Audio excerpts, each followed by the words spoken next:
Yeah, I had a giraffe one that was questionable. It was really short on the legs, but at least it was like it fit and it didn't restrain. Today's, surprisingly, was difficult to stride in because of like, I don't know, it's very long torsoed. So like the crotch area was towards like my mid thigh. And I was like, and if you're just joining us, welcome to the crotch area. I was going to say, and not only that, if you're looking at this or hearing this recording later on, there is probably bribery money here somewhere. They're talking crotches and onesies and running and wearing their kids' clothes. The conversations are scintillating, but the crotch is a bit tight. Other than that, I love this club. All are welcome, as long as you can handle a tight crotch. And wow, I popped in at a great time. You popped in at a great time, is right. Fabulous. Here we say popped in, yeah. You know, it's not 7 yet, so this part, you know, will be edited probably. I mean, unless it's 7 now. So anything said from this point, it's fair game, people.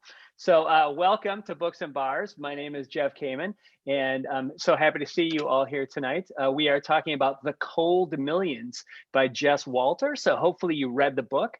I put a few things in the chat, and I'll repeat a few of them if you are unfamiliar with how we run things, but ideally, you stay muted until I call on you, and then I'll unmute you or ask you to unmute yourself, and then make a comment, ask a question. And don't be afraid to bring up anything you want to about the book. I've come with some ideas of what to talk about, but we always go in the direction that the group is interested in and wants to go with. So the worst thing for you to do is to say, oh, it was fine, but we didn't talk about X. Be the person to bring up X, because someone else is probably thinking it too. So don't be afraid, whether you want to put it in the chat and my co-host Angela will help highlight that, or whether you want to raise a hand and say it directly to us and we will address it. And I don't have all the answers, and maybe none of us do, but together we all, you know, we're all coming here with our unique perspectives on a book that we read. And the great thing is that we all read the same book, but none of us read the same book. So I can't wait to hear what you thought of The Cold Millions by Jess Walter. So to that end, to start, a little bit about Jess Walter. He is a favorite of ours in this book club. Over the last 17 years, we've read him at least 3 times. He's written Beautiful Ruins, The Zero. He was a finalist for the National Book Award. He wrote Citizen Vince. He won the Edgar Award. He's been published in 32 languages, and he's appeared in many Best American Short Story compilations. Really nice guy, lives in Spokane, Washington, where this book is set. If you've had a chance to look at his website or see any of his videos where he talks about the history behind this book, really fascinating stuff. I highly recommend going to jesswalter.com if you haven't already, to check out some of the behind the scenes videos that led to the historical, background of this particular book. So does anyone want to tell us what they thought of it to start? Maybe it was your first Jess Walter. Maybe you've read others by him that you liked. If you don't know what to say, you could always start with what you would give it on a scale of 1 to 5 stars on like Goodreads or something. And I'd love to hear, maybe from somebody who has a fresh take on it. They just finished it. Some of us may have read it a couple months ago and we're trying to remember it. So you guys will help kickstart us if you're newer to it.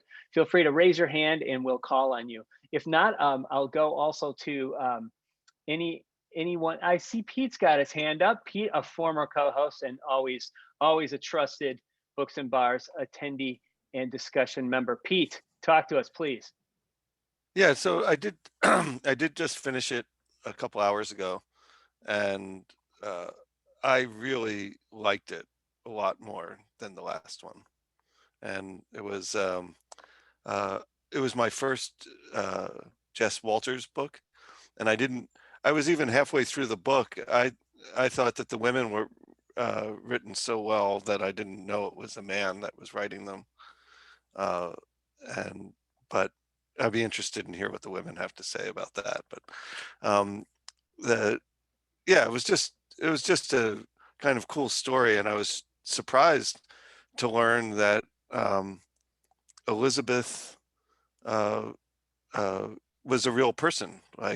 And then I I went down the rabbit hole of reading about her, and she's just kind of amazing. And it's, she's seems to be on the stature of Susan B. Anthony, but yet she's, I've never heard about her in history. There's something wrong with that, but it's good coming out in Women's Month, right? In its history, or women's suppressed history, maybe. But it was just I really liked it, but I'm really interested in everyone else's opinions about what they read. But I just, I love the epilogue too. This story, like stories set in 1909, is rich in that kind of stuff. Oh, Pete, great point. It was one of the more satisfying, complete epilogues. And Walter has talked about how he felt with characters of this nature, including some that were based on real people and were, actual historic figures, that he felt he had to give them their due, and that we really, he doesn't always like to tie things up so neatly, but he was like, you know what, this happened so long ago. Let's see the ramifications on down through history, like, where are they now, sort of thing, where they ended up, and it really was like a nice sort of, oh, this is great. It felt appropriate to me also to have this sort of ending. I love that you said this is your first Jess Walter, and you had to look to see whether Jess was male or female in the situation because of the way that you felt he wrote the female characters. But we will see tonight what the women of this group think, if they agree with that or not.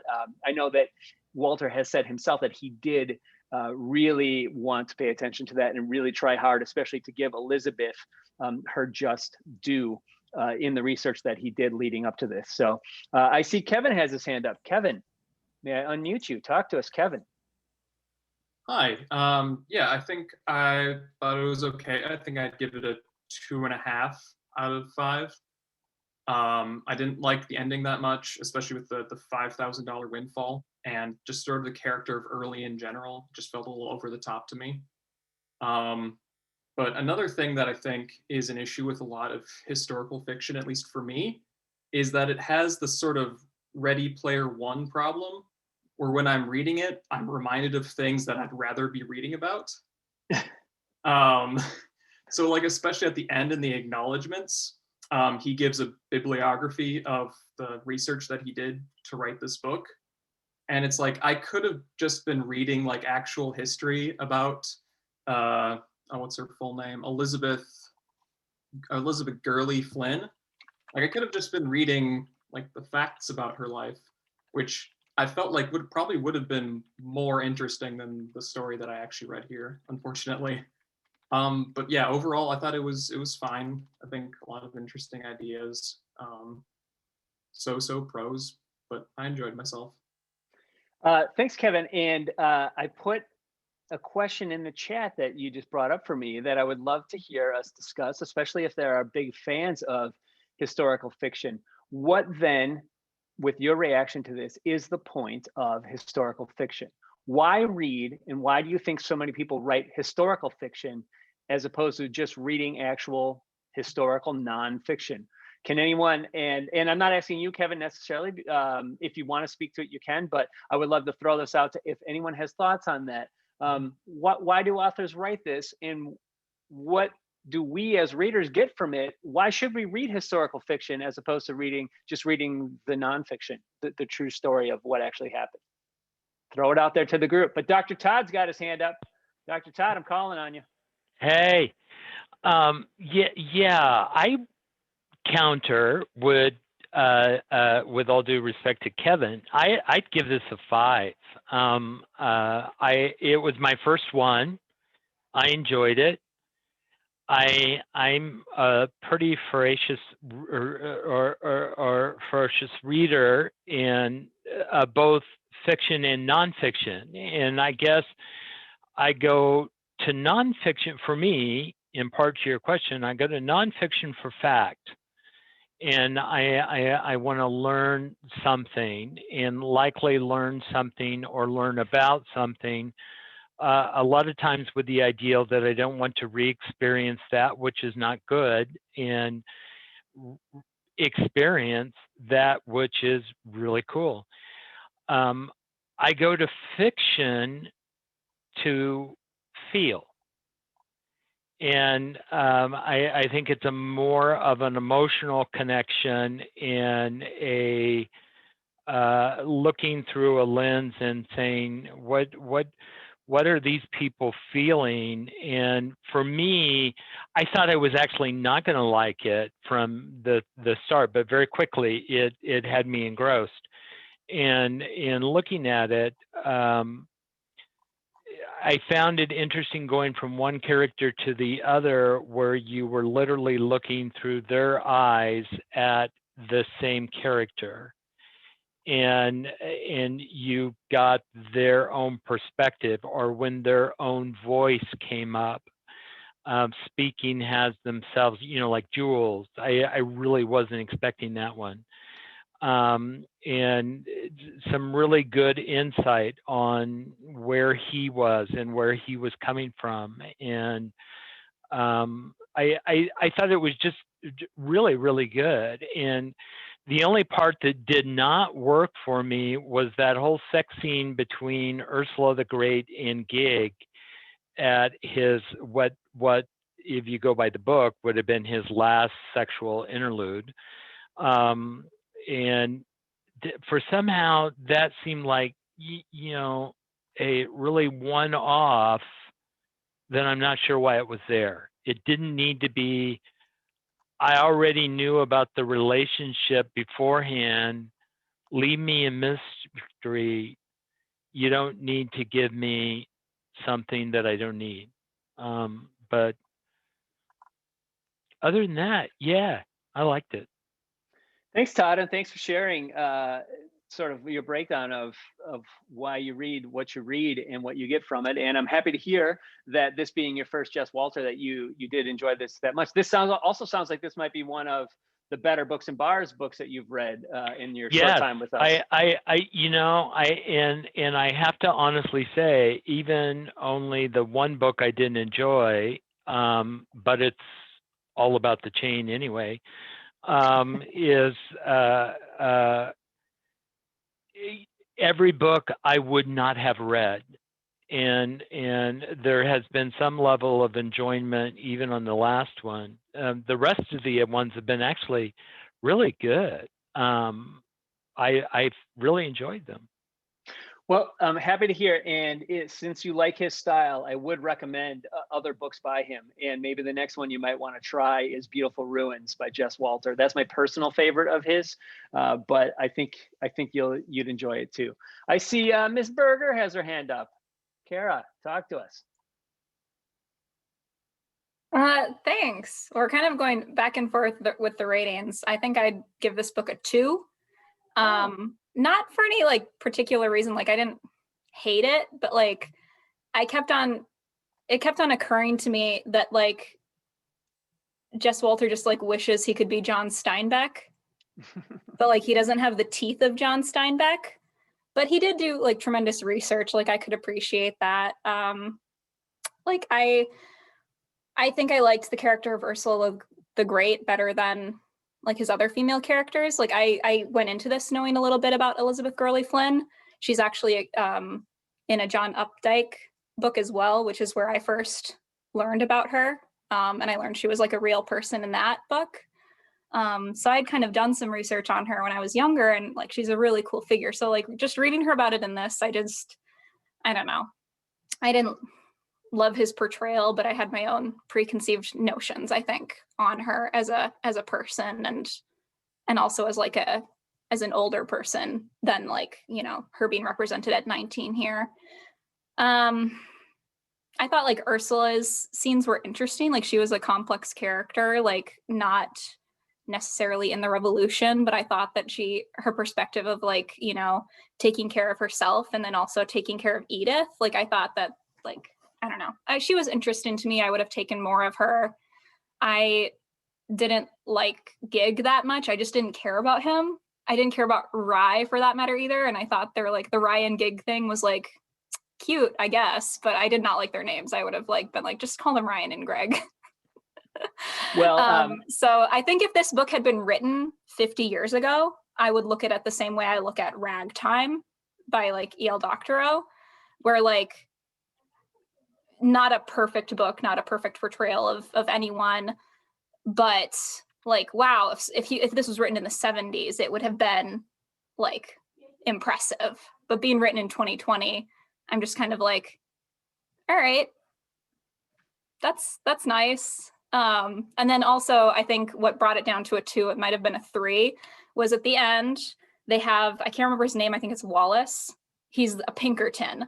And like, he's like a good Pinkerton who makes sure he gives the $5,000 to Ryan. And I was like, really? In the book about labor unions, we're going to have a good character who's a Pinkerton?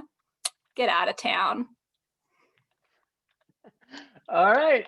Thanks. I see Allie has her hand up. Allie, may I unmute you? Hello, everyone. Yeah, this is an emotional roller coaster of liking it and not liking it. I loved it. So I would say like 4.5, 5. I also remember loving Beautiful Ruins, but honestly, I can't remember what it was about off the top of my head, but I remember loving it. Everything I've read of Jess Walter, I love. So maybe I need to revisit that one since I loved it so much. I didn't know much about this time in history, period, place. So for me, I kind of came into it. I didn't have the expectation that it was about real people even. So I think maybe I enjoyed it more because of that. I kind of just took it as the story and ran with it. And I love books that are told from the multiple narrators, kind of telling the same story. So that like sucked me in right away. Totally in my wheelhouse of just the multiple perspectives and different voices. And I thought that the brothers together I liked reading about their dynamic. I felt invested in them, and I thought the way they handled, like the end was very satisfying to me. It kind of ticked all the boxes for me. But I think that's really funny that it's John's like wishes, John Steinbeck wannabe. That's good. But I definitely was intrigued at the end to read more in the where he talked about his research and all that good stuff. So it definitely sparked a curiosity in me to learn more about all this stuff. Well, excellent. And isn't that, I mean, all you can ask for in a way? It's kind of exciting if something you read actually makes you then want to learn more about something, dive deeper, explore something more. So that's great. I'm glad you liked it. And I put a synopsis of Beautiful Ruins just to jog your memory in the chat. Anyone that's read it could help and flesh that out too. But you'll remember it as soon as you read that. And then, yeah, I mean, it's one of the rare books that I've read a couple times. So I see Will has his hand up. Will, may I unmute you? Hi, Will. Hi. This was my first Jess Walter book.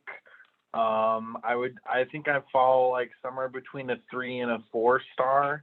I definitely get the wannabe Steinbeck kind of vibe from it. I guess the thing I really liked about this book is I'm someone who has invested a lot of time in learning about the history of labor and the police in the last year based on everything kind of happening in Minneapolis. And I think going back to that historical fiction book, I find a lot of the stories of, this era can be told in historical nonfiction in a very dry and boring way. And I found like the narrative really helped kind of engage, and especially Rye as one of the vantage points to the chaos. It was nice to hear a perspective from someone who wasn't particularly invested in any of the larger conflict and was just kind of a person swelled up in this chaos. To me, that felt like a really real telling of like how most people would feel if, your town evolved into police riots and free speech actions for months. So I really appreciated the book. Ursula was definitely my favorite character, and I would have loved to hear more about her and the kind of ironmonger who presents himself as like kind of a good guy, and then you find out pretty quickly he's a real big scumbag. So I would have loved to have a little bit more of that. Thanks, Will. Yeah, I like you. I did find it actually to be really timely. I've said this in the chat, but and I think Walter has talked about how he, some of this stuff was still going on, and he felt, he saw people marching in the streets. He saw, people fighting for some of the same things that they were fighting for back then. But I think, he started writing this years ago and didn't know that by the time he released this, at what sort of a fever pitch we would be in this country with standing up for, different human rights and fighting for them still. So I ended up finding it really timely. And I think it was one of those amazing situations where, you're writing about the past, but you see how, history repeats itself, and we're doomed to, if we don't learn from, the past, we still have these problems, and we're still going to be fighting for these things. And yeah, he definitely said, he started with, he wanted to name him Gig. And so he had to work backwards to be like, well, I want this to be a reference to the gig economy that there was back then, and that we certainly are living in now, where, people just don't have these rights. He was talking about how, you look at people who are Uber drivers or something, and how, they just don't have these things that they have to fight for, and everything is just like, you have to provide all of your own insurance, and the company doesn't take care of you in this gig economy. And so he was like, okay, so if his name is Gig, all right, it's short for Gregory. It's just it's a nickname for Gregory, but he needed that. And the other thing he started with was this image of this ball field. And what if there were a bunch of these, these workers that were rousted out of their sleep, to wake on a ball field. And it seems like this idyllic, beautiful thing, but then it's to basically like a police riot, to be like, being clubbed by police for sleeping on the ball field and all of that stuff. So that's great. He covers a lot of this in the really cool historic video that I mentioned. I've posted it on our social media, but again, it's at his website, worth checking out. I see Evelyn has had her hand up for a while. Evelyn, are you still with us? Please talk to us. Hi, everyone. Yeah, I really did like that first image of the ball field and the sun rising, and Rye thinking about, how lucky he was, how few people in their nice houses get to see this beautiful sunrise. I thought that was kind of cool. There was a lot that I did like about the book. I think for me personally, I had read another book not too long ago that deals with a lot of these issues that I thought was better, much better written. It is called Deep River by Carl Marlantis. And it's about 3 Finnish siblings who come to the northwestern US and make their way in as Americans over a few decades. And it's really, really well done. And much of the themes in this book were portrayed in Deep River. But it wasn't, it was historical fiction, but as somebody else pointed out, it wasn't like, I feel like Jess Walter sort of penned himself in by picking all of these people and trying to like weave a story in between, like flesh out these people. And I thought it just didn't turn out very well, or as well. The themes were great. There was I really liked the portrayal of Spokane. And yeah, it was okay. I liked it. Thanks, Evelyn. Donna's had her hand up for a while. Donna, are you still with us? Yes, I am. First off, I want to compliment you, Jeff, on this Gold Rush cocktail. Oh, yeah. Very tasty. Thank you. But, there have been comments in the chat about historical fiction and some of the problems it raises. And I realized as I was reading it, I kept hoping it would be as good as Beautiful Ruins. And it wasn't.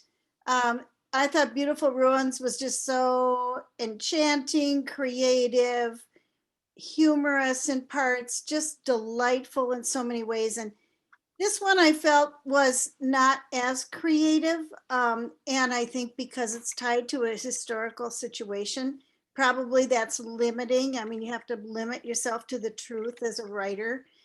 But the parts then that I did enjoy, whereas other people have said, the changing in the perspective. I think that I appreciated. I mean, even right from the get-go, there's the chapter of the guy who gets killed. I mean, it's like you already you follow characters even to the point of their death and insert it into the story. And then there's that really fascinating character of Jules and his story about the ferry boat and getting, the guy that went off the falls, and something in there about how every time a story is told, it changes a little bit. And every time you heard that story, there was a little bit of a different moral to it or a little different change. And I thought there were some really wonderful pieces. And I really appreciated the comments about the union and the ILL and the Wobblies and all of that, because I think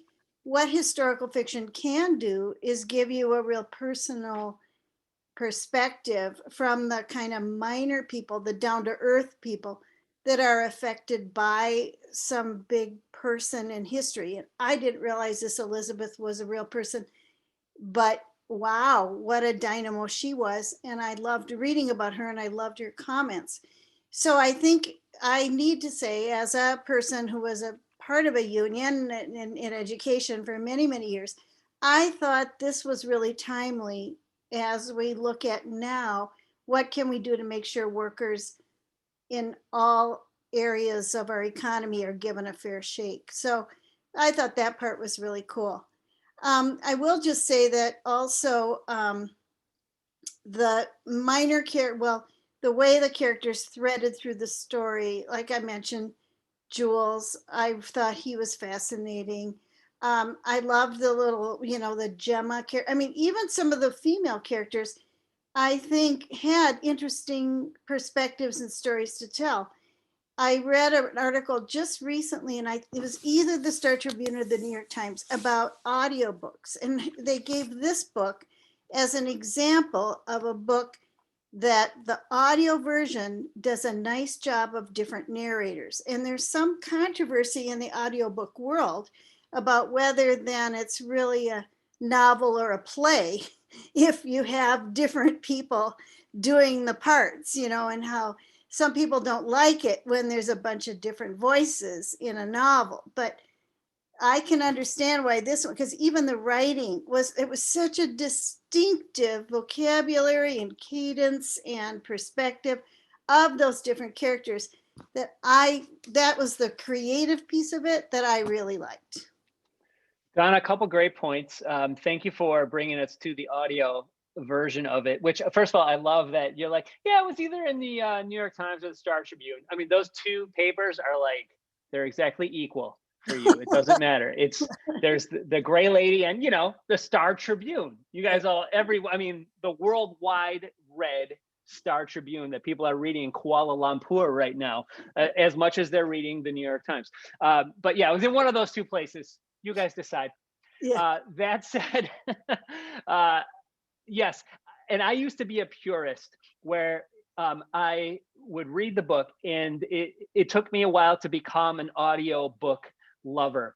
And then I was like, well, I'll only do audiobooks that are read by the author. And I thought that was the ultimate. I thought that was the way you wanted it, partially because an author like Neil Gaiman would read it, and it would be as good as anyone reading a book. That said, most authors are much better writers than they are readers. Just like if you go see many authors in person, it can be an okay experience, but oftentimes the part of the experience that is the least interesting is when they read a chapter of the book. Maybe because you've already read it, maybe because they're just not that great at actually doing it.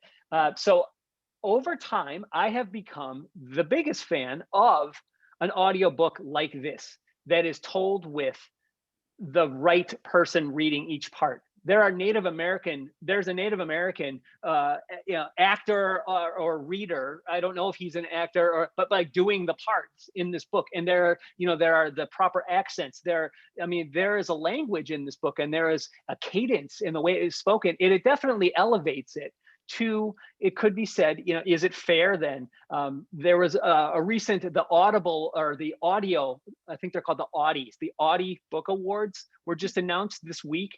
And there's some discrepancies there with people in the industry because Amazon keeps some of theirs and they win, but you can only get the books from Amazon, from Audible.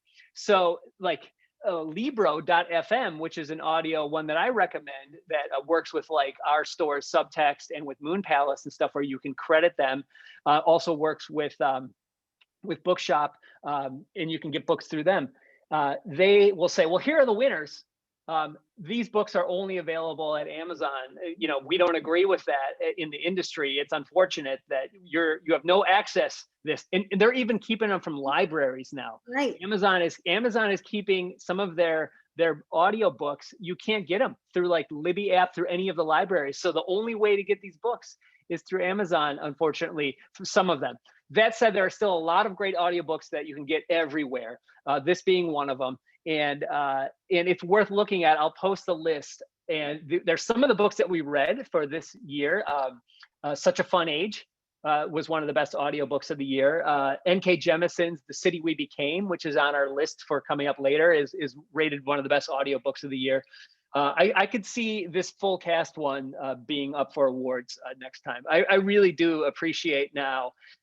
I don't care if it's the author. I just want the best person reading it now, and the person that can do the voices, that can really, bring something to it. Like I still talk about one of our previous books, Nothing to See Here. It made me laugh out loud, probably a lot more than if I was just reading it myself. But the way that Maren Ireland reads the book is so funny to me that, and she also read the Frederick Bachman book that we just did. She's become like one of the best readers now, especially for something that has a little bit of humor.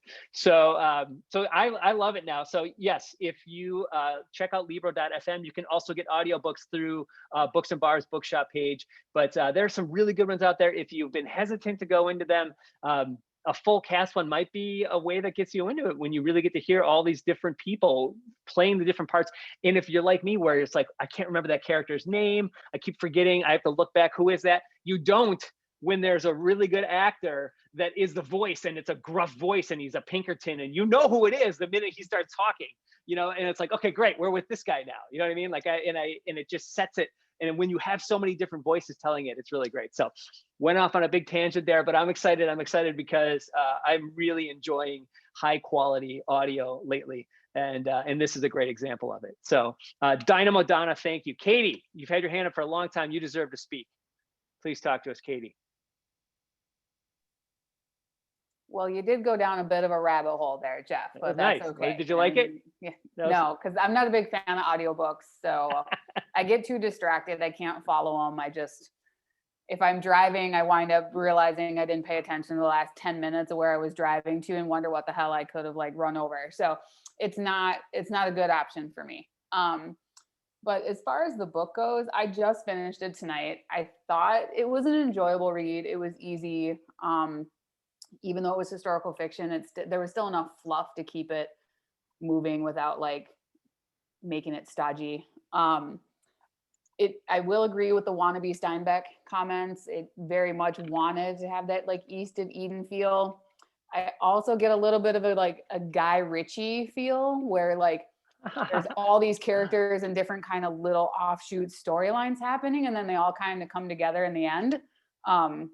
Which was amusing to me. And I'm glad that the author didn't drag it out longer than I felt it needed to be. He wrapped it up really good with that little synopsis of like 30 pages at the end, rather than turning it into like a 700-page book that dragged on and on forever. It was just enough to keep it interesting. And, we keep making references to it being timely. History has a nasty, nasty habit of repeating itself. So it may be timely now. It could have been timely in the 60s. It could have been timely in the 30s. Like there's a lot of stuff that like happens, and you know, stuff like that is just present in our minds because something else is also happening. But I wanted to keep the focus more on what it was actually about, which was like the Union, like suffering and the turmoil and stuff that like they went through, and that I had to focus on it for that because that's what it was. Like I didn't want to read more into the book and change it into something than what it was actually supposed to be. Overall, I found it enjoyable, pretty easy read in general. And that being said, I'd give it a mid-range review on Goodreads, probably like a 2.5. I don't think I would pick it up and read it again. I do say that I've been reading Beautiful Ruins, and that is a far better read of his than this one. So, thank you. I will say one more chance for you though. Try the audiobook of the next one, Devolution. You get to hear Terry Gross. You get to hear Kai Rizdal. It's like listening to NPR. It's so great. Nope, really, really great. Not. No. Don't drive and listen. Walk. Even if I'm at home, I get too distracted and I'm doing like other things, and I either forget about what the book is about and I have to rewind. And not only that, but the enjoyment factor of reading for me is taking the designated time and having a cup of coffee or opening a beer and sitting on the couch and just really chiseling out the amount of time it takes to read however amount I'm going to read that in that instance. So I don't want to be multitasking. Like the whole point of reading for me is to take that time and unwind and actually enjoy the process of reading. Love it. Still do that. Absolutely recommend it. I love that you have that. I find I can compartmentalize with, I can have an audio and a regular book and like a electronic book going at the same time. And that helps me. Whereas it would be more difficult for me personally to have like 2 paper books going at the same time. You know, just to keep it straight. Like I know like, okay, this one's in my ear holes. You know, this one's kind of like on a digital page. That just helps also for me. And I feel like, oh, I'm listening to a book, I'm reading a book, and I'm scrolling a electronic book. And I could do like, and I often do, give me a slow clap for that, people. Who reads 3 books at a time? I do. 3 different kinds. All right, Fiona, you've been waiting a long time. Let's hear from you. All right, can you hear me? Yeah, I can hear you now. I'll just start off by saying I'm very excited about you picking Devolution as one of our upcoming books. Yeah. I read it as soon as it came out. I might reread it again. World War Z is like one of my favorite books, and it was really popped into my head a lot during the pandemic. So this process of going through the pandemic. As for this book, I'd actually give it like a 4 out of 5. I think that history repeating itself theme is something that I really like. I really like that about reading historical fiction. Like union busting today, we don't talk about it very often, but it's still happening a lot. So like Amazon, these workers say that they're monitored 24/7. So if they leave their cube, or if they're talking to other people at work, or if they're leaving their station, there's like these nuances between enforcing the 6-foot distance because of COVID versus communicating with your coworkers. It's like a very interesting dialogue going on about what union busting or union prevention looks like today. It's not cops coming in and beating people up like in this book. Or Gimlet, I was following the Reply All union conversation pretty closely. So it's still a real big part of our culture. It just looks very different than it did at this point in time. I think another takeaway for me was that this book the characters ended up in very different places than I thought they would. And that I was kind of tracking the story in terms of like, the American dream is busted. It's not really possible to get to a new station in life. Gig is really trying to fight that. Gig, instead of like making a lot of progress, becomes like disillusioned and kind of burnt out. And then Rye has his own journey, but in the end, I feel like he kind of becomes like happy with his lot in life, but then also scores these like strokes of luck to get that pile of money and then like land his good job because someone takes a chance on him. And I feel like that is kind of what you're told is the American dream. but we've also seen that not be the reality for a lot of people. So I think that was interesting that Jess decided to take the characters on that path. Yes, very good.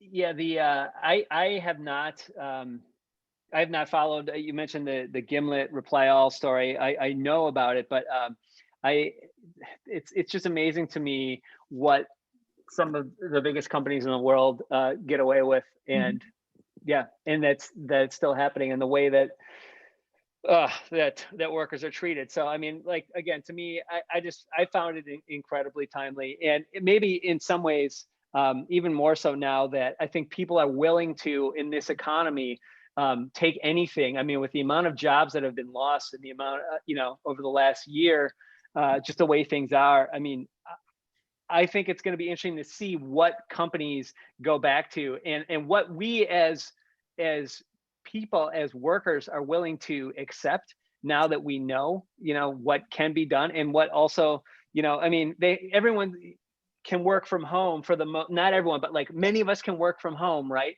And but what we're finding is, everyone I've talked to is, yeah, I'm sick as a dog, but I'm still working because I'm at home and it's in front of, what I mean? People aren't taking care of themselves. And the company is like, oh, this is great.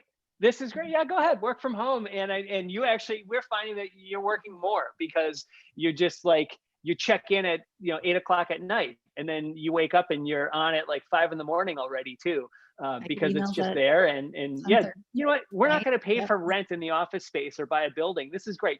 You just make your home your work now.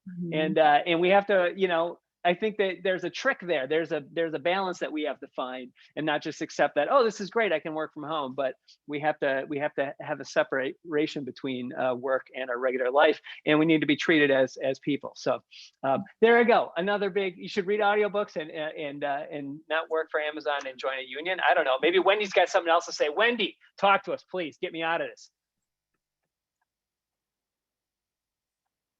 Wendy Smith. Okay, got it. I enjoyed the book. I read some for education, but mostly for entertainment. And about the only way I can tolerate history is historical fiction.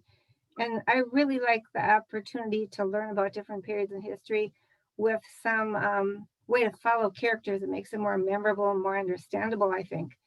I grew up in a union family. I helped start a union at one of the places I worked at, and I'm really sad to see what's happening now in the country to unions, and I don't see any change in the near future because the big companies seem to have so much power. I also, about 2/3 of the way through the book, thought, oh my God, this is so depressing. I don't know if I can finish it anymore. History does repeat itself. We seem never to learn. We seem never to change. It's still those who have take from those who don't. And it's with everything else going on and so much of the stuff being repetitive, I got kind of discouraged. So that's my take, but I really liked it. Yeah, I feel like there were some dark moments, and it was a little bit depressing.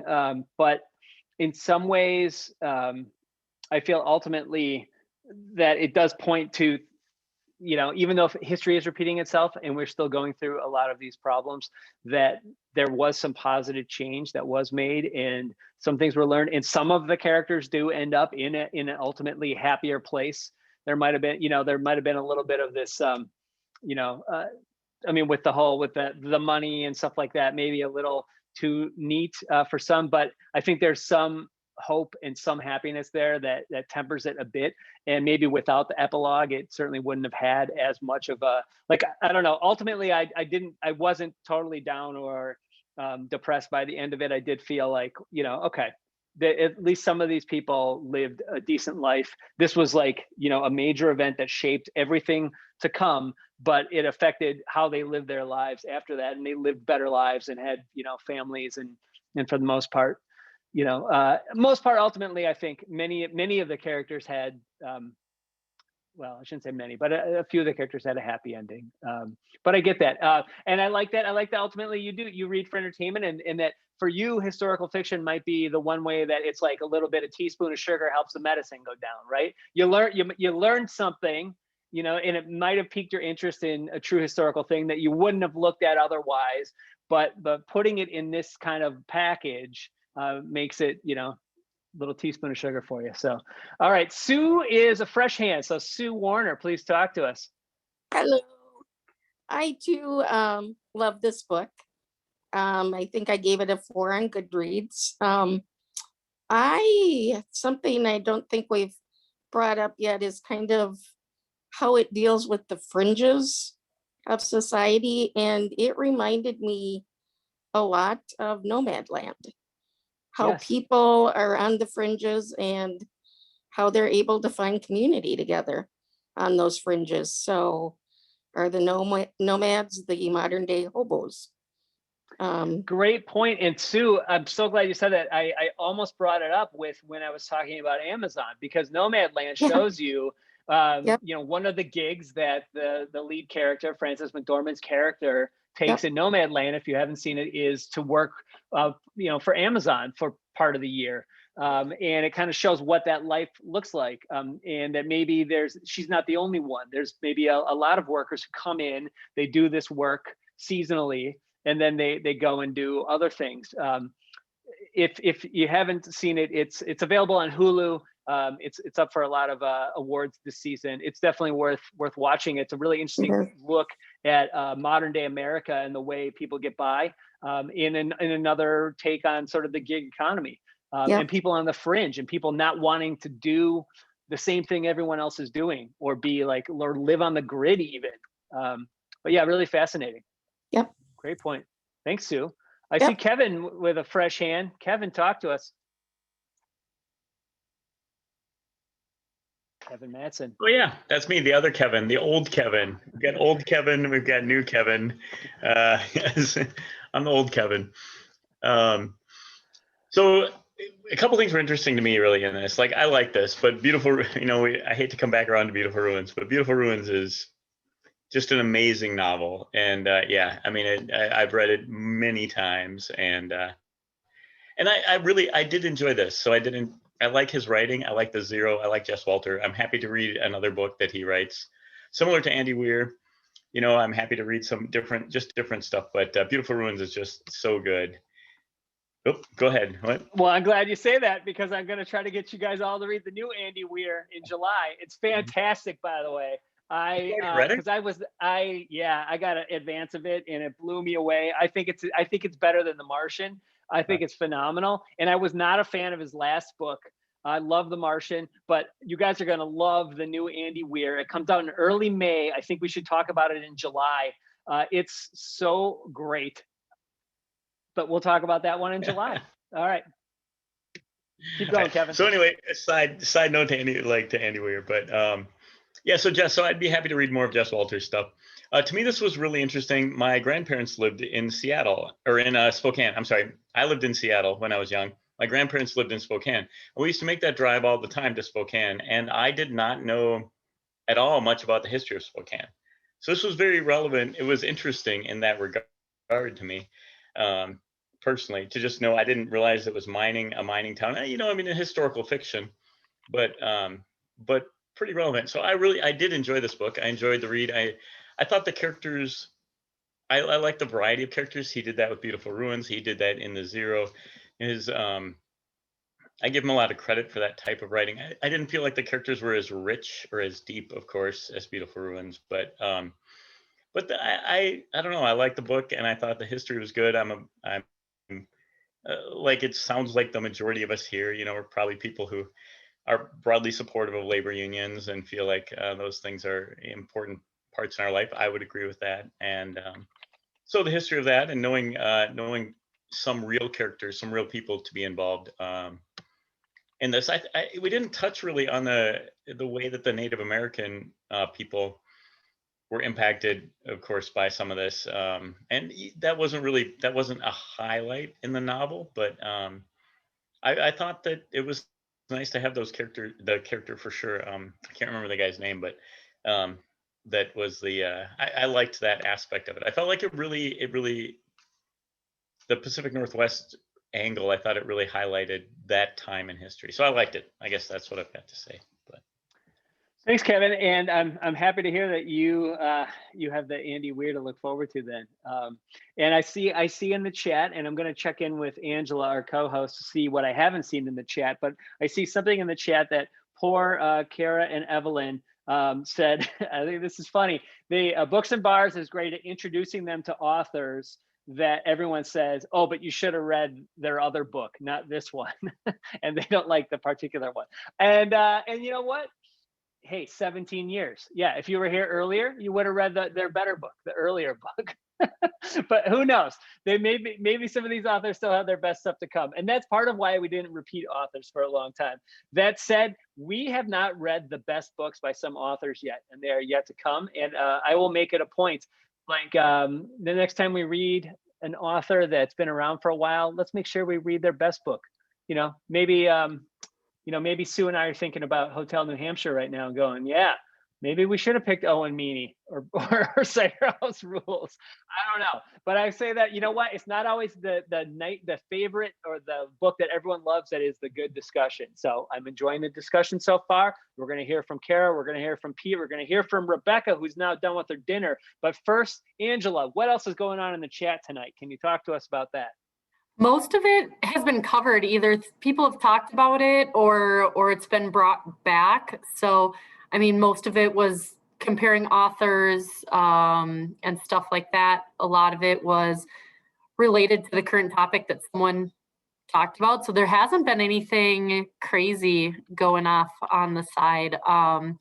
There was the whole chat about audiobook versus actual book, but while I have the floor, I'm gonna say my piece real quick because I think everybody who's ready to talk has already talked.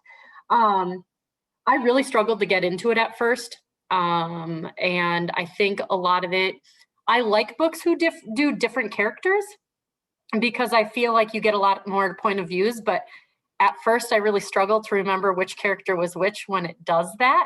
But I thought almost as soon as Jules was released from the prison was almost when everything got better. I thought it was, very convenient that Rye ended up marrying Jules's granddaughter. I also didn't realize until way later, it's like he started this job at the machinery shop and he's talking about Dominic and you don't realize that Dominic is the Dominic. And so maybe I'm just slow and didn't catch on that was the same character until way longer than maybe I should have. And I really liked the camaraderie. I think Todd brought up that it felt like Rye made his own luck, but I think there was a lot of stroke of lucks that he also had. Like there's a lot of times where he probably should have been in super hot water, right? So he was lucky that he was with Elizabeth when they were in Taft, and he was lucky that the car driver decided that he could keep the $1,000 and all of that stuff. So there was a lot of actual luck. I also thought it was cool, as much as he wanted to please Gig, that he was like, I want to please him, but I feel the need to step up and be better.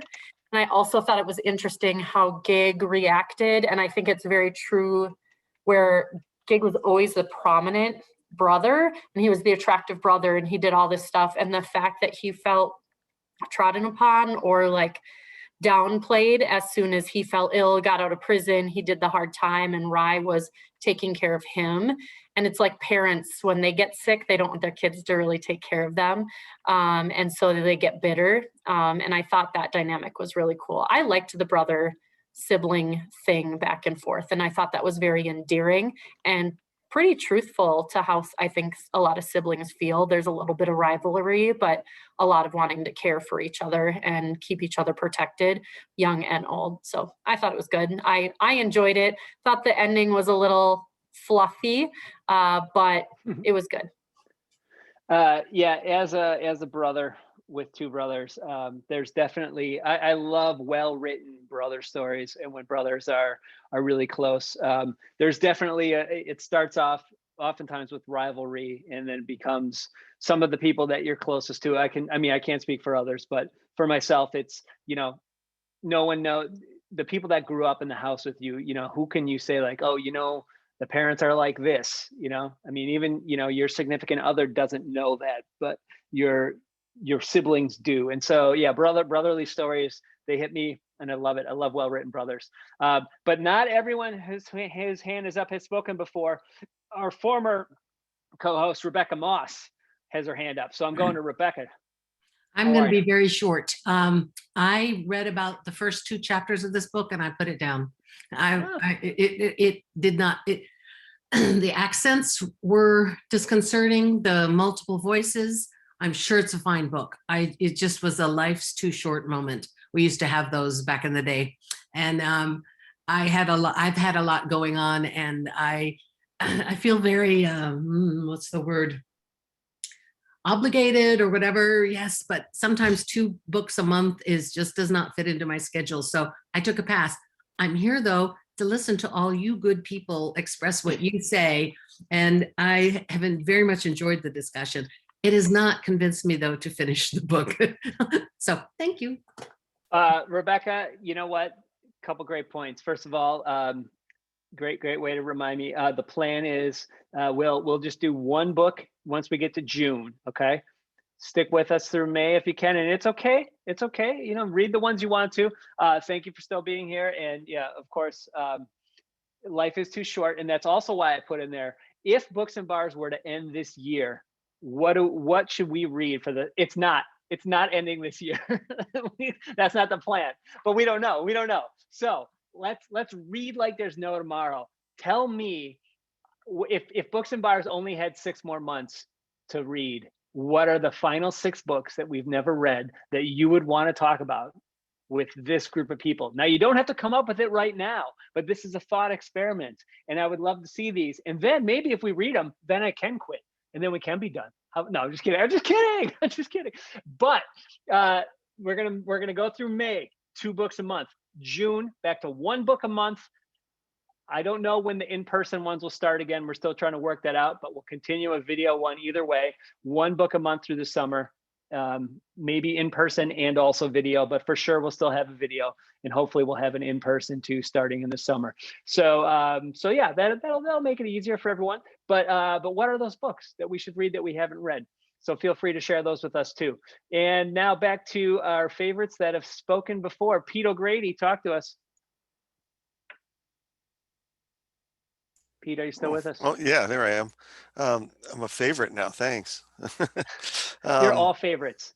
I have 22 of my favorites in this participating tonight.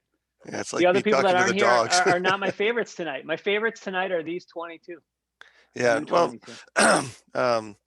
yeah, well, you asked about labor unions, and I thought that part was particularly fascinating for me because a couple of years ago, up until 2019, I was the treasurer of the 3rd largest public labor union in Minnesota, which is the MMA, the Middle Management Association. And wait, does it stand for Mixed Martial Arts? Yeah, no, I get that. You were in Mixed Martial Arts, Pete? I knew you were a badass. I did not want to physically fight you. I have some of that early swag going on. Yeah. No, I wear that swag around, and people are like, "Oh, really? You're involved with the MMA?" And it's like, yeah, well, it's the more benign version. But the what spoke to me a lot in this book, and which is one of the things that I liked about it, and it's interesting to hear everyone's different perspectives, because I think that goes a long way into how someone feels about a book. But what Elizabeth was dealing with the other unions, that like, don't you understand, we're all in this together? Like, where I had to deal with union members, because like in our case, it was corrections people and public safety, and the BCA and other ones, where some stuff which was really timely for me is like the completely unwoke things people would say in these private meetings, and it's coming from people who are supposed to know better.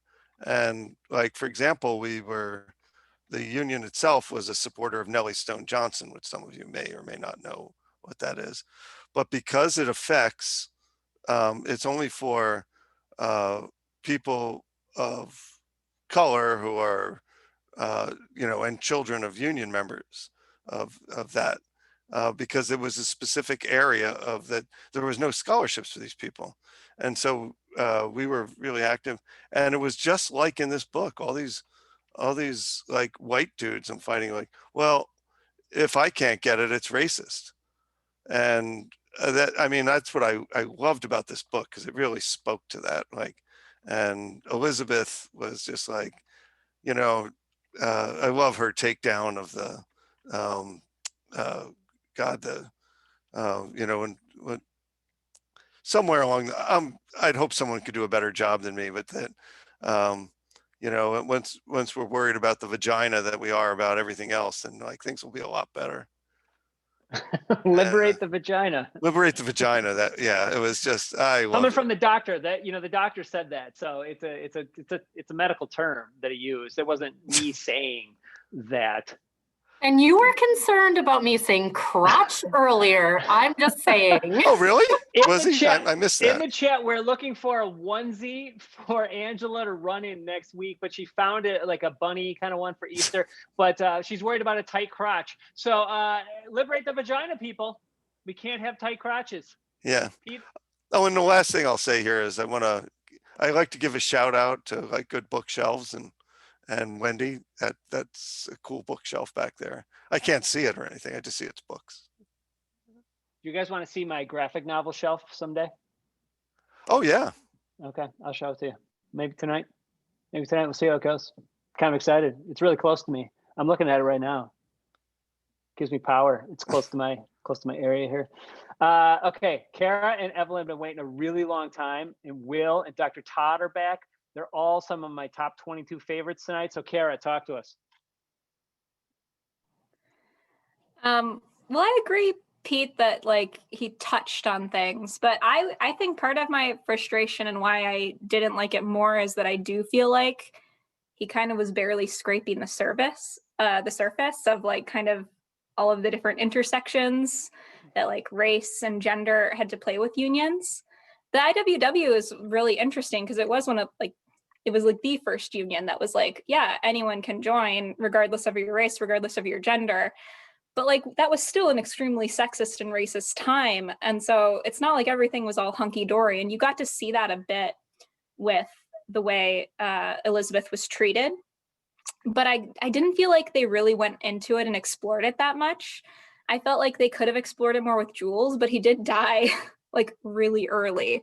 And I loved his story, and I thought like him and Gemma and their relationship was excellent. And I wanted more of that. And like his story got into so much more complexity with like the, you know, genocide of indigenous cultures and things like that. And it was just kind of like a blip. And it was just kind of like, I guess it's better to have it than to not have it. But again, this is why if this was written in a different time, I think it would have come off a lot better. But it was written in 2020 when we have better. And there was one scene I liked that I think if this book had had more of things like this, it would have like had the complexity that I desired. And it was the scene between Elizabeth and Gemma. And it's not surprising. The best scenes were always between two women. And Elizabeth wanted to use Jules's story in her speeches, and Gemma was like, no, like he got killed for you people. And like, that's, you know, Elizabeth was a great character, but she was still a white woman, and she wanted to use this man's story, and his family was like, no, you gotta like get out of town. But Jeff, that did not pass the Bechdel test. Now that particular scene was about a man. Come on, there's got to be one in here though. If you said the best scenes in it were between two Edith women, and Ursula for sure passed the Bechdel test. Okay, and so I got my smidge of queer representation here with Edith, but like again, it was like we brushed against it, and then we move away, and we must focus on the straight white men, Ryan Gig. You know, got to have a universal subject, I guess. Well, Kara. I'm got to be on brand, Jeff. I'm going to always complain about the same things. I got to make sure that the next thing that you read is the best book by that author. And then we can be like, well, you read their best book, you know, so. So if I don't like them, Then you say, yep, liberate the books and bars, and you just tighten up the books and bars and you throw us away. And did you have your club that you started already, right? Did that go? Are you going? I did. Yeah, I hosted my own book club yesterday. And it's not really mine, it's for my the nonprofit I work at. But if anyone is interested in reading more nonfiction, it's more about issues that are facing our community. It's going to be about housing, the housing crisis in April, and about racism in May. So yeah, if you're interested in nonfiction, I guess hit me up and I can let you guys know about it.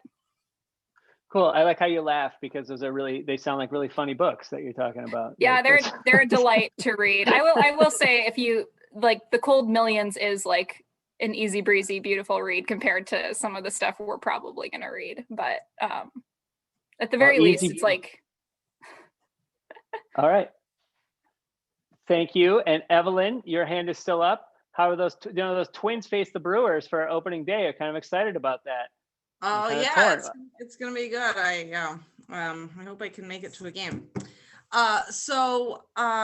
Yeah. Okay. Also, Kara, I don't know if I haven't read next month's book, but I'm not sure if it's gonna bode well for us because World War Z is supposed to be really good. So I don't know if this one's gonna be better than that. I kind of want to go off on what Theana said a while ago about paths and just where these characters ended up, and also address what Todd was talking about, because he was talking about the this last sex scene between Ursula and Gig, and how he felt it was gratuitous, and I didn't feel like it was. I think Ursula spending that time with Gig and taking care of him, and then like really revealing a lot about herself, her whole background, her whole history in that scene, gives Gig an option out, right? It's like, you can put your head down like your brother, sober up, work hard to find this job, maybe even work in this hotel that your girlfriend works at or something, and have this opportunity with Ursula, Margaret. And he chooses not to. He he gets into his head about how how useless he felt and how weak he felt. And he wants to do something about it. And it doesn't turn out really well for him, unfortunately. But in a weird way, the irony is that it benefits his brother, because if Gig had not died, his brother wouldn't have landed with $5,000. So that's interesting. Yeah, so these paths diverge, and I think that's the one good thing that Jess Walters is really good at, is like people's paths intersecting and what comes out of all of that. That's a great point. We've seen this in a few of his stories. Beautiful Ruins being another great example of how the smallest interaction, or the person that's in the background, the person that might not be that close to you in the situation, could have great ramifications on you later in life, and how we are all connected, and how everything we do does affect other people, for good and for ill, and how it's really interesting to see how those connections play out over many, many years in both of these stories. So yeah, I see Will and Todd have their hands up. Todd, talk to us. Doctor? Yeah, I'm really coming back first to the theme of what you were in essence just talking about, is I believe in the making of your own luck. I had a mentor of mine long ago that I had said something, and he said, no, we make our own luck. And he wasn't talking about just by circumstance or happening, but by behaviors that result in consequences that are favorable and unfavorable. And so our actions and what we do results in how somebody else feels about us and this wants to interact or exchange with us. And in a sense, you know, Rye almost didn't have a windfall of 5,000, even though I don't think he knew about it. But Gig's actually refusal to follow through and give him the bag with the bomb versus going off the cliff for it was a odd way of rewarding his behaviors and saying, Rye, I this is what I can do. My alcoholism failed me. I cannot be the individual that I would like to be for you, or better, that Ursula might want me to be. But this is what I can do. And so I don't think it was, and then he didn't keep most of it. I mean, he kept actually a very little bit of it and used it in a very charitable way where he, I should say in his mind, what he thought was a very charitable way in going on. And in closing, different subject, Kara, I would just say that you're automatically stereotyping Gig and Rye has a gentleman that prefer the female gender and not giving them the opportunity of being gender neutral. Especially Gig in one of his drunken states. We don't know that he might have had a bisexual tendency and therefore be in I really thought he was going to go there with one of the characters. I can't remember which one at this point, but it was another one of the brush things. But let's not be too judgmental on the two fellas. They very well could have latent sexual desires that in the time period weren't necessarily as able to partake of. That's all it. right. I'm done. Okay, thanks, Todd. Will's got his hand up. Will, are you still with us?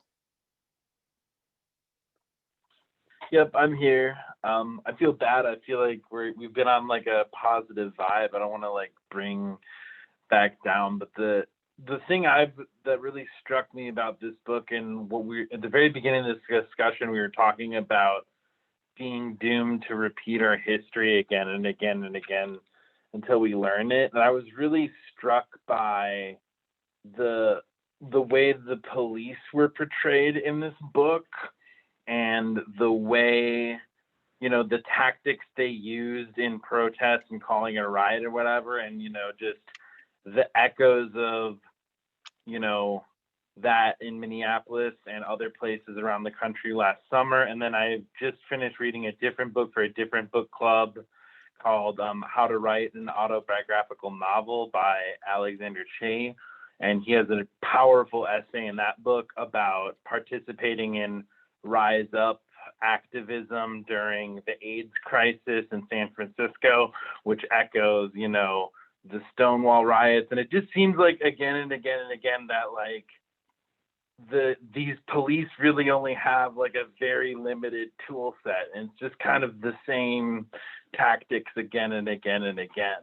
So I mean, not a very positive thing to reflect on, but it's definitely something I was thinking a lot about in this book and reflecting on, you know, this past summer and other things. Will, I agree with you. I mean, there was no way, especially, I mean, well, living in America in general this year, but really living here in the city of Minneapolis, to not think about those things while reading this also. And yeah, it's tough.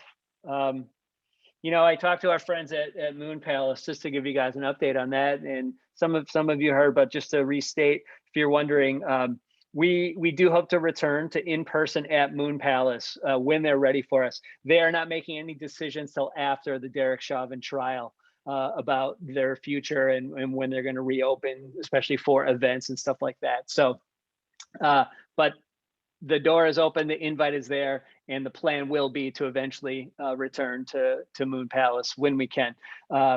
Speaking, I tend to think of them when I think of everything about that. So I see Theana's hand is back up. So I will ask you to tell us about World War Z and your love for it, and why everyone Sorry, should read can't stop Devolution. talking about Help sell next time's book. We have 2 weeks to read about Sasquatch. I joked about the Sasquatch sex scene. Am I joking? You have to read it to find out. I mean, you'll have to read it to find out if that actually happens. But I lost my train of thought because you have me thinking about devolution.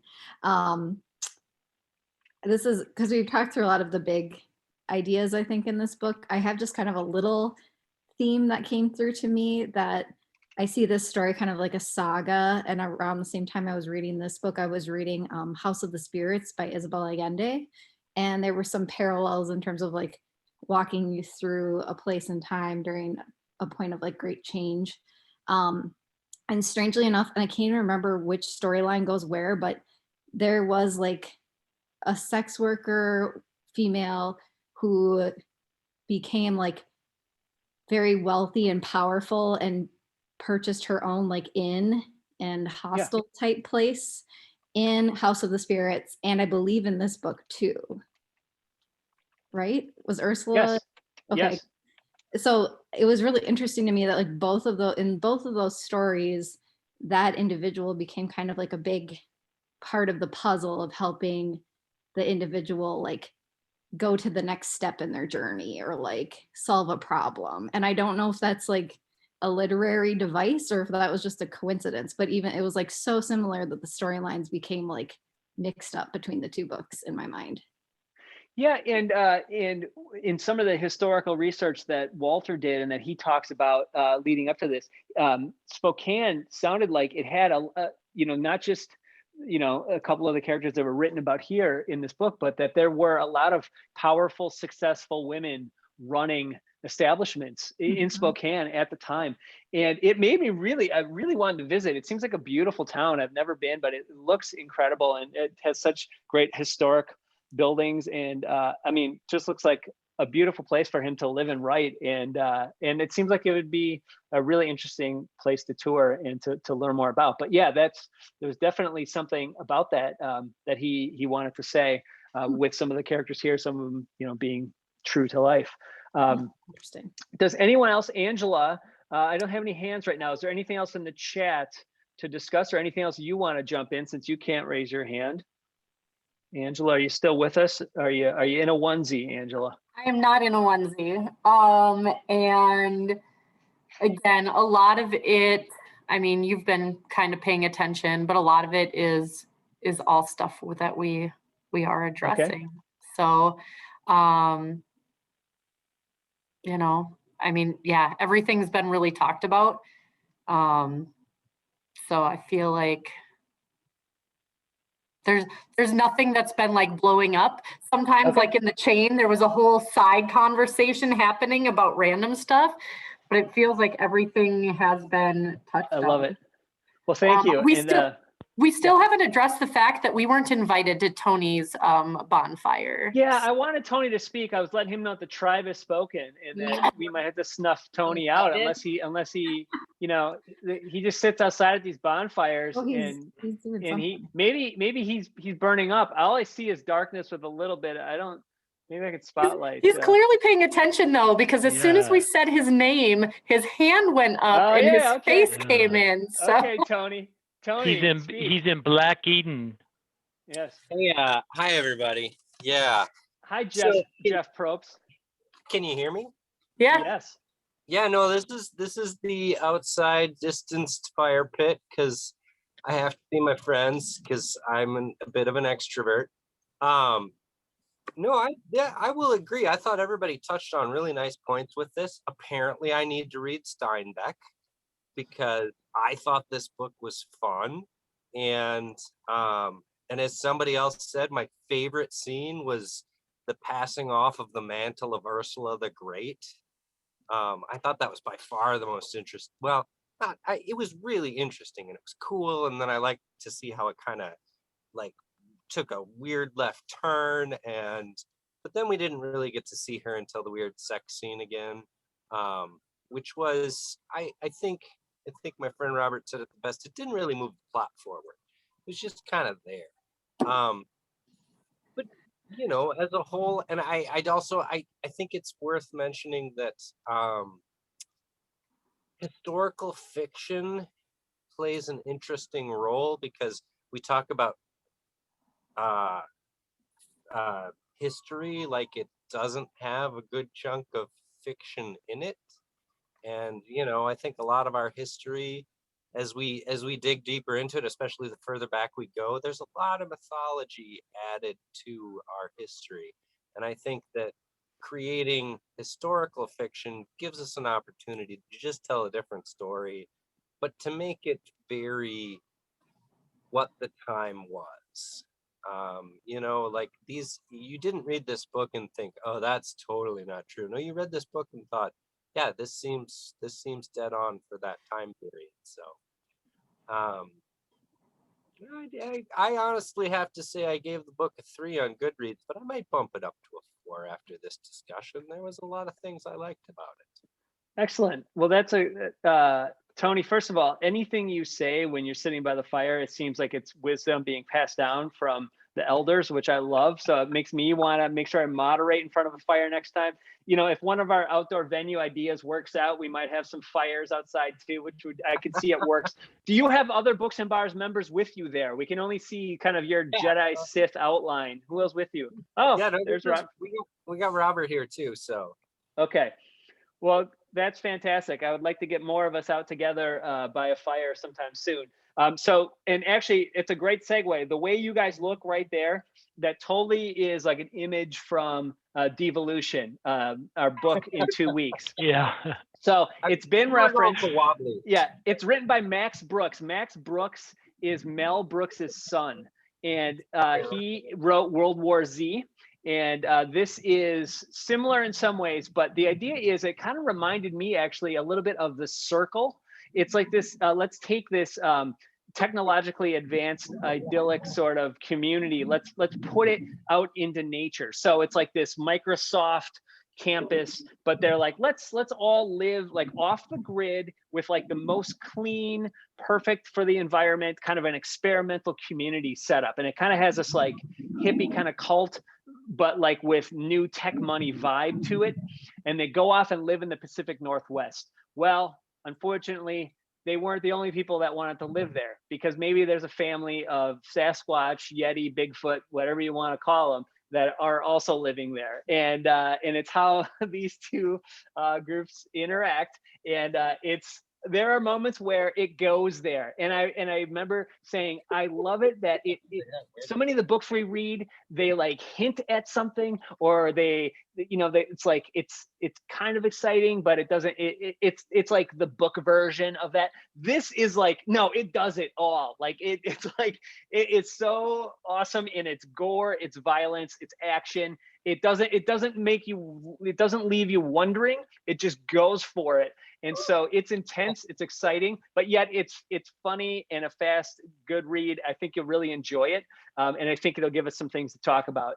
But it's definitely a fun, but it could be terrifying sort of read also. And I'm sure it'll spur some discussions, and which I'd love to hear about is, do you believe, like the old In Search Of, the Leonard Nimoy stuff? Is it possible that there are things like this out there? But anyway, so that's the next book. I hope you read it and come and talk about it with us. Then after Devolution, we do Leave the World Behind, which is another really timely, will be an interesting discussion. We have Mexican Gothic on Cinco de Mayo, and then Writers and Lovers by Lily King, which I'm almost done with. And so that's our end of May book. And then we haven't picked June or beyond, partially because I'm trying to get us outside and trying to pick things that work for that. But I did spoil a little bit. I think July should be Andy Weir's new book, which is called Project Hail Mary. and I loved it. So I hope you guys too do. Also, that one comes out in early May. So thank you guys for being here tonight. Great to see you guys and to talk about this book. I hope to see you in 2 weeks. Send me your idea for what are the final 5 or 6 books that we should read when we're done. If there's an apocalypse or we have to quit. So that would be good to know. And I hope to see you guys again, like I said, in 2 weeks. And keep reading. And Tony, we'll meet you at your fire pit. It'll be the perfect place to discuss Sasquatch. So we're all going to be dressed in like some of Angela's costumes, though. We're all going to have like Bigfoot costumes, and we're going to be like tromping around in the woods behind your house. And then you and Robert are going to be so scared, your crotches are going to get tight from how scared you are. It's going to be great. So, and on that, we should close things out. So good night, you guys. We'll talk to you soon. Evelyn's kitty. Hello. Hey, everyone. Bye. Bye.